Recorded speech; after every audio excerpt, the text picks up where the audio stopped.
Boy, so good, so very good, so delicious. I hope I'm successful in conveying the pleasure I had in making this video. I really enjoyed myself.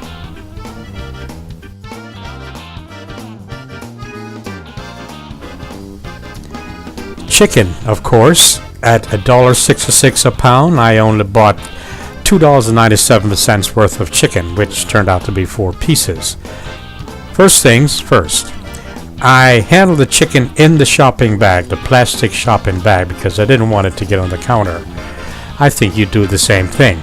But in the first brine, actually, I used apple cider vinegar, salt, cayenne pepper, and water. That was it. I'd mix them all together very well. The apple cider vinegar had to warm up a little bit because I wanted the salt to melt in it. Now, this is where if I had something else, such as buttermilk, I would have probably used that. But it gave me an opportunity to see what a vinegar and salt brine would be like in cooking chicken. The cayenne pepper, of course, just added that little extra kick. And I used the powdered form only because I wanted everything to be in a liquid form. When I got done with that, of course, it's all a matter of stirring things up, making sure that everything was okay. Then I put it all in a Ziploc bag, and then I poured my brine over the chicken, and then, of course, you can guess, it went into the refrigerator, and there it stayed for about a little over 3 hours, maybe 4 hours. So it's all wrapped up in the Ziploc bag, and in the refrigerator it went.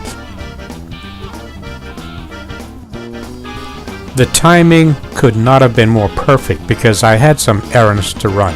Now, in handling the chicken, I handled the chicken in the shopping bag because I did not want it to get on the counter. As you might have guessed, I removed the skin and the container, put it all in the shopping bag, and then what I did was I tied it tight, and then I went on to clean up the counter. Now, this is what I use as my counter cleaner.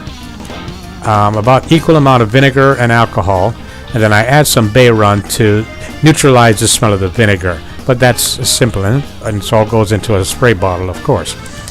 Anyway, the chicken parts and all the handling of the chicken and all that went into the bag and into the trash.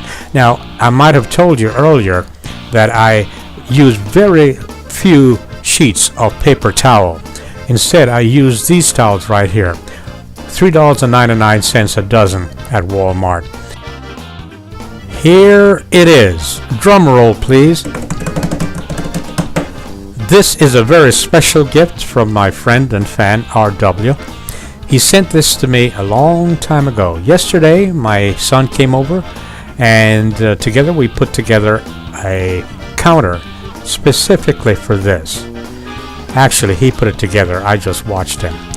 In the bottom, I placed aluminum foil because I want to keep it as clean and as new as possible, as long as possible. And this gift is what I used to make the chicken. Read the instructions, of course, and I tried my best to follow the instructions as well as I knew how. And there it is.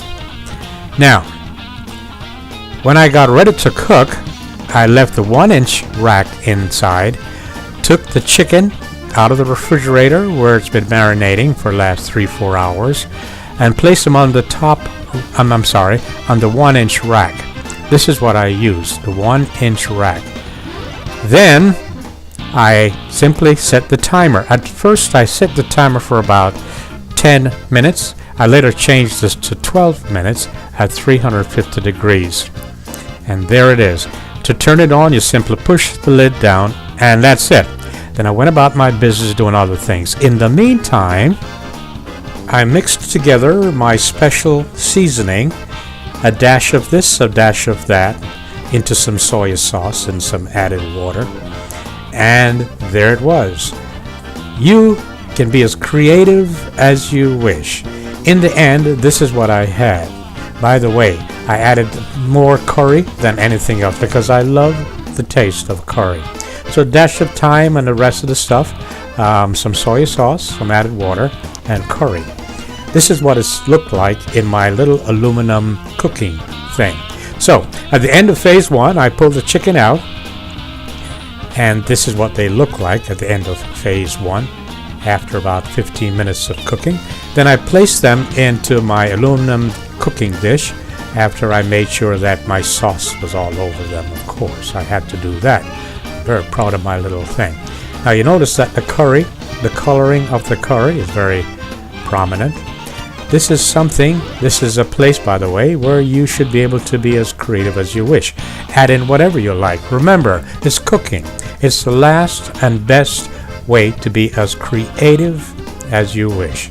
So, there's my chicken. It was all ready, and into that oven it went. And again, on that bottom shelf, the 1-inch shelf in the oven.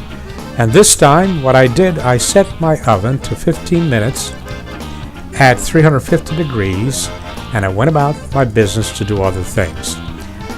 This was so much fun. It was so much fun using this oven, I've got to tell you. And I want to thank RW for his generosity. Without him, this would not have been possible. Thank you, RW. In the meantime, keep your comments and your suggestions coming. I appreciate that. And thank you so very much.